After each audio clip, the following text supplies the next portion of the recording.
Бабарика, Колесникова и Беляцкий на свободе. В Беларуси освободили 123 политических заключенных, среди них 5 украинцев. А США тем временем снимают с Беларуси санкции. Результаты общения Лукашенко и спецпосланника США Коула.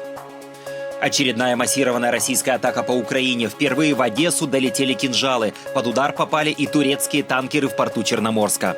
Так и будет результат. Стив Витков едет на встречу с европейскими лидерами и президентом Украины Зеленским в Берлин. Война еще не окончена, несмотря на желание и уверенность Трампа. В Таиланде остались недовольны после разговора с американским президентом. Ким Чен Ын встретился со своими солдатами, покалеченными на войне в Украине. Здравствуйте! На нашем канале только главное. Смотрите, чтобы быть в курсе. Обязательно подпишитесь. С вами «Один день» и я, Андрей Данилевич.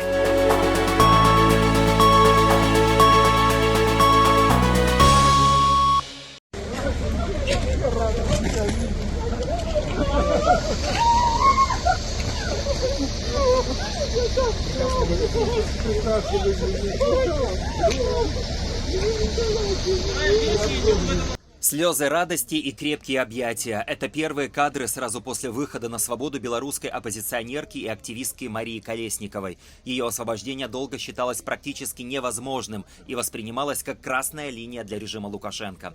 Но после решения Вашингтона смягчить часть санкций против Минска, белорусские власти выпустили сразу нескольких самых известных политзаключенных. Конечно, это же чувство невероятного счастья. В первую очередь видите глаза людей, которые тебе дороги, обнимать их и понимать, что мы сейчас все свободные люди. Это большое счастье, например, сейчас наблюдать первый свободный закат потрясающей красоты. И вместе с тем, конечно же, я думаю о тех людях, которые еще не свободны, и я очень жду того момента, когда мы все сможем обняться, когда мы все сможем друг друга увидеть, когда мы все будем свободны. Я, естественно, искренне благодарна всем причастным, всем людям, которые находятся в этой цепочке свободы людей, да, с самого верха до тех людей, до вас, до тех, которые нас сопровождают и помогают сейчас почувствовать это ощущение свободы. И я искренне благодарна, и я всячески приветствую все дальнейшие шаги и поддерживаю все этапы вот этого процесса, который начался и которого мы все очень ждем, и ждем, что это очень позитивно для всех закончится. Большое спасибо. На свободу вышли также правозащитник и лауреат Нобелевской премии мира Олесь Беляцкий, бывший кандидат в президенты Беларуси Виктор Бабарика. Я Бабарика Виктор Дмитриевич. Собственно, кто следил за ситуацией в Беларуси, то за что меня посадили? За желание сделать Беларусь жить лучше. Ну, собственно, за это и посадили. Как сказал мой сын, который, к сожалению, тоже еще пока находится в местах заключения, моя статья, моя фамилия. Спасибо.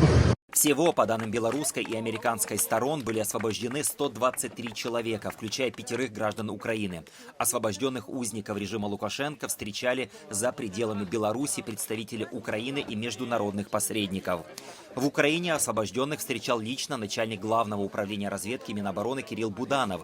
Именно через этот канал, как подчеркивается, обеспечивались безопасность людей и их дальнейший выезд. Это стал самым масштабным разовым выходом политзаключенных белорусского режима за последние годы. Всім родним і робляться здимки, і ми вельми раді бачити усіх їх живими і здоровими, як тільки можна бути здоровими у тюрмі. Ось, і зараз, звісно, відповідно, що не так було заплановано, і так само не так було заплановано і нашими американськими партнерами. Ми бачимо, що Лукашенко в останній момент все переіграв, щоб дати розуміння, що він все контролює.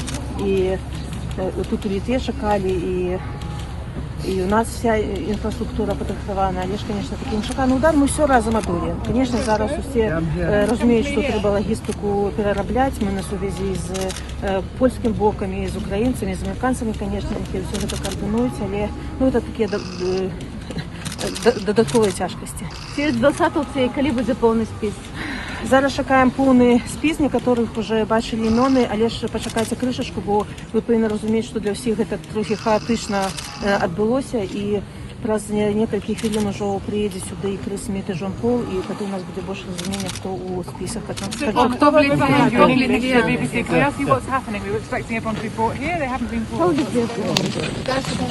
США начали снимать санкции с Беларуси. По распоряжению Дональда Трампа ограничения отменены в том числе в отношении белорусского калия. В Минске уже второй день работает спецпосланник президента США Джон Коул. Идут переговоры о нормализации двусторонних отношений и региональной безопасности. Американская сторона напрямую увязывает снятие санкций с диалогом, освобождением заключенных и обсуждением будущего формата взаимодействия между Минском и администрацией Трампа. Джон, я поздравляю тебя с новым назначением. Ты сейчас главный по Беларуси у нас. Передайте Трампу, что мы что-то должны сделать в связи с этим, и мы сделаем. Okay. И еще говорят, что Трамп любит лесть, но я не ради лести. Хочу сказать, что в последнее время он мне очень нравится своими действиями. Good. Okay. У нас много вопросов, мир меняется очень быстро, появляются новые проблемы, которые мы с вами сегодня должны обсудить, ну, а возможно и решить кое-какие вопросы. Okay, good. Per the instructions of President Trump, В соответствии с указаниями президента Трампа, США снимают санкции с калия. Думаю, это очень хороший ход со стороны США для Беларуси. Мы их снимаем сейчас. Общение на эту тему будет продолжаться и далее. По мере нормализации отношений между двумя странами, все больше санкций будет сниматься. Всю ночь Одесская область находилась под массированной комбинированной атакой. По региону били ударными дронами и ракетами. Основной целью стали объекты энергетической инфраструктуры. По оценкам властей, это одна из самых масштабных атак на энергетику Одессы за все время войны. В результате ударов выведены из строя до 20 подстанций, повреждены объекты магистральной сети. Без электроснабжения около 560 тысяч потребителей. Это до 70% Одессы и области. В городе обесточены все тяговые подстанции, из-за чего трамваи и троллейбусы временно прекратили работу. В большинстве районов Одессы отсутствует свет, связь, интернет, а также перебои свода и теплоснабжения. Городские больницы переведены на автономные источники питания, обеспеченные резервами воды и топлива. В городе начинают разворачивать пункты помощи для жителей во время блэкаута. Повреждены жилые дома и административные здания, на местах возникали пожары. По предварительным данным, есть пострадавшие, их точное число уточняется. Отдельно мониторинговые источники сообщают, что в эту ночь по Одессе впервые с начала полномасштабного вторжения применялись аэробаллистические ракеты «Кинжал». Накануне российские удары пришлись по порту Черноморска в Одесской области. В результате атаки были повреждены 3 гражданских судна, принадлежащих турецким компаниям. Об этом сообщили военно-морские силы Украины и экстренные службы региона. Удар по портовой инфраструктуре фактически произошел в тот момент, когда президент Турции Реджеп Тайип Эрдоган находился в Туркменистане на переговорах с Владимиром Путиным и призывал к ограниченному мораторию на удары по энергетическим объектам и портам. В ходе встречи были рассмотрены двусторонние отношения между Турцией и Россией, а также всесторонние усилия по достижению мира в войне между Украиной и Россией. При этом было вновь подтверждено, что Турция будет поддерживать мирные инициативы. Кроме того, все вопросы, включая замораживание Европейским Союзом российских фондов, были детально обсуждены.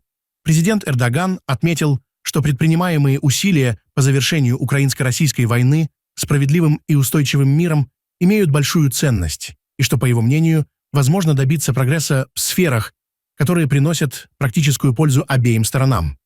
В частности, он подчеркнул, что в первую очередь было бы полезно реализовать ограниченное прекращение огня в отношении энергетических объектов и портов.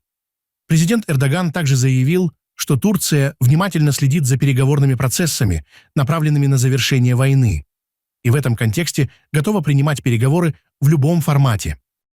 Запорожская атомная электростанция в очередной раз оказалась на грани аварийной ситуации. Как сообщает МАГАТЭ, ночью станция в 12-й раз с начала войны полностью потеряла внешнее электроснабжение из-за боевых действий, повлиявших на энергосеть. Обе линии питания позже удалось восстановить. При этом АЭС не работает, но ей постоянно требуется электроэнергия для охлаждения реакторов.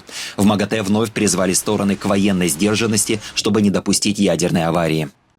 Минувшей ночью было неспокойно и на территории России. В Саратове беспилотник попал в многоэтажный дом в Заводском районе. Погибли 2 человека, выгорели несколько квартир.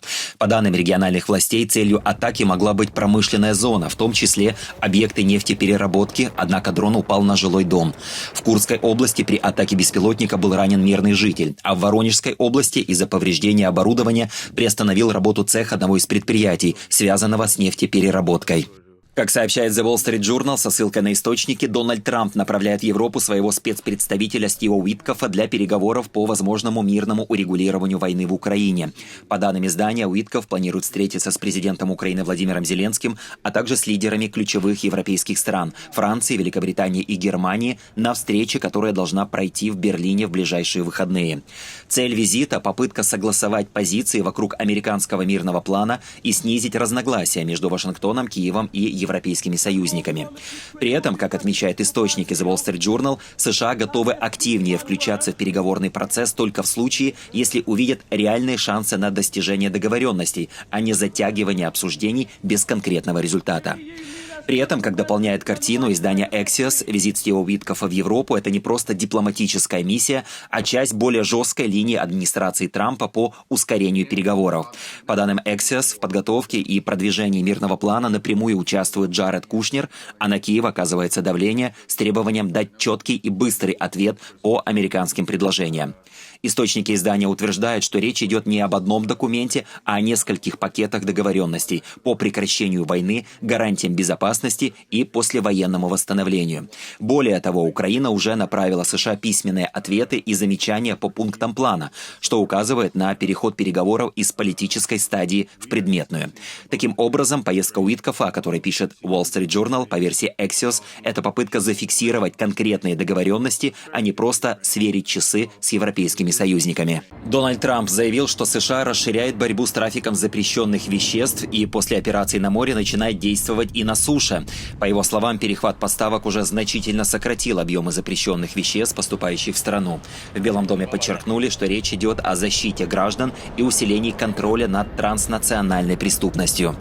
Планируете ли вы изымать больше нефтяных активов у Венесуэлы? Еще один танкер. Ну, я бы вам этого не сказал. То есть это было бы не очень умно с моей стороны рассказывать об этом, понимаете? Мы должны быть немного скрытными.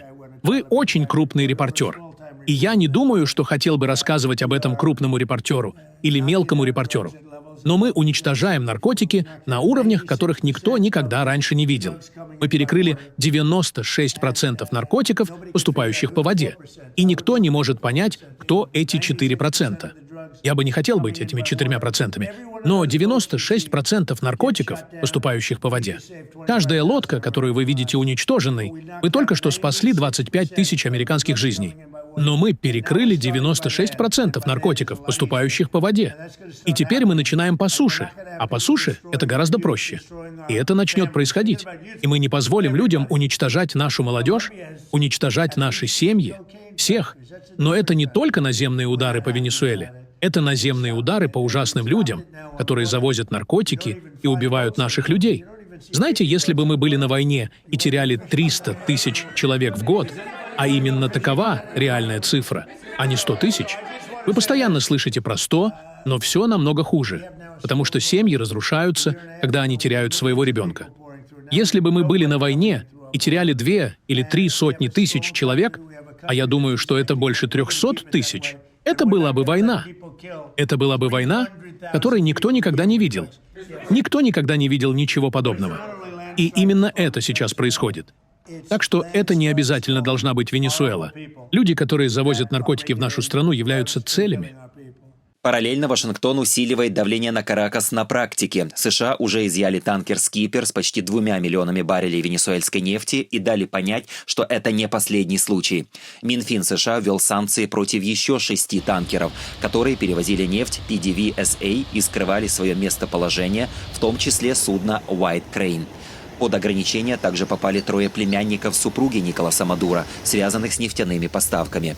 Администрация Трампа прямо дает сигнал: перехваты судов с венесуэльской нефтью станут частью стратегии по перекрытию санкционных потоков. Этот акт пиратства, который только что был совершен в Карибском море, это именно акт пиратства. Это грубый и вульгарный акт воровства, трусливый акт с применением силы для присвоения того, что им не принадлежит, ресурсов, которые им не принадлежат. Мы отсюда, из Венесуэлы, спрашиваем, что станет с членами экипажей этих судов, которые являются частными компаниями. Нас беспокоит жизнь экипажей этих судов. Где они? Кто удерживает их в заложниках? Поэтому мы говорим отсюда, из Венесуэлы: нет агрессии, нет войне, и мы будем продолжать идти по надлежащему пути.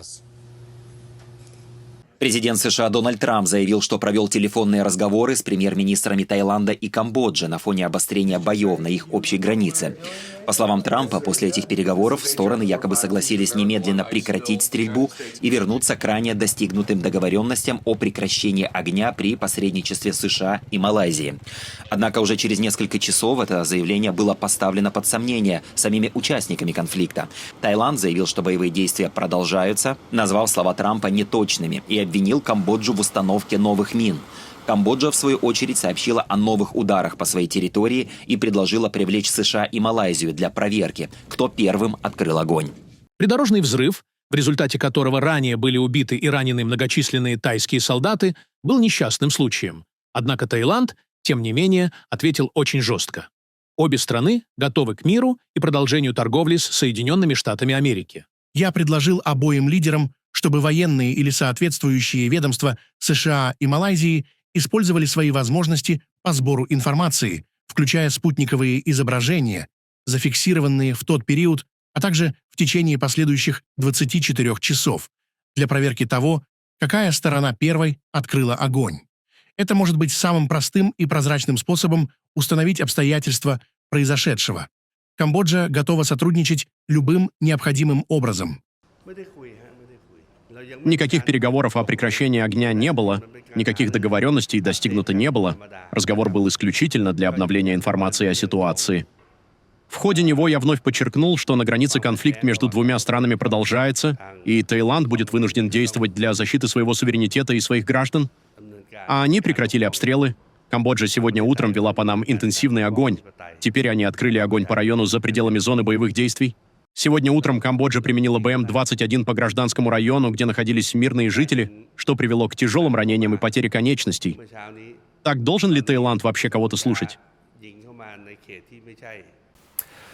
Мы рассказываем о мире в реальном времени. Таким был один день. Совсем скоро мы расскажем о следующем.